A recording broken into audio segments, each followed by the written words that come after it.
Bonjour à tous. Aujourd'hui, nous allons voir comment il faut faire pour créer un bloc-notes pour la classe.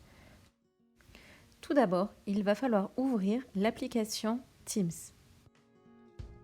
Dans Teams, il faut aller dans la partie Équipe, sélectionner la classe qui nous intéresse, donc ici la classe de test, appuyer sur Général, le canal général, et puis tout en haut, appuyer sur Plus.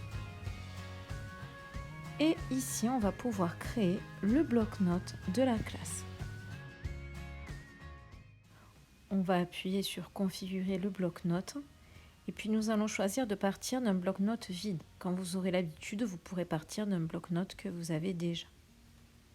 Ici, on vous rappelle comment est constitué un bloc-notes de classe. Si vous ne vous en souvenez plus, vous pouvez le lire.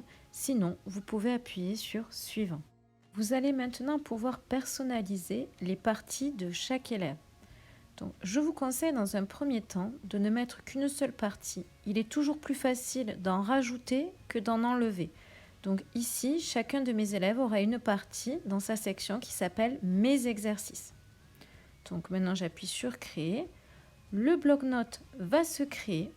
Puis, dès que ce sera fait, il va s'ouvrir automatiquement dans OneNote. Il n'y a aucune manipulation à faire. Le chargement peut prendre un petit peu de temps. Pour voir comment est constitué le bloc-notes, on peut appuyer sur la flèche en haut à gauche. Donc là, on voit que c'est en train de se charger. Dès que ce sera chargé, les deux colonnes qui sont ici en noir vont faire apparaître les différentes parties. Voilà, c'est ce qui est en train de se passer.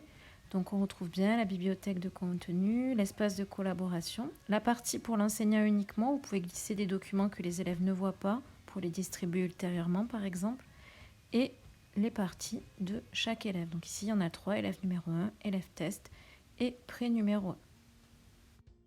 Je vous rappelle que si le téléchargement ne s'effectue pas convenablement, vous pouvez refaire un téléchargement en tirant les colonnes vers le bas. Ainsi, si un document ne s'est pas bien chargé ou si une page n'est pas apparue, cela va favoriser son téléchargement et vous permettre d'accéder au document que vous souhaitiez. Ce tuto est maintenant terminé, j'espère qu'il était clair. Je vous donne rendez-vous dans le prochain pour créer un support de cours à destination des élèves.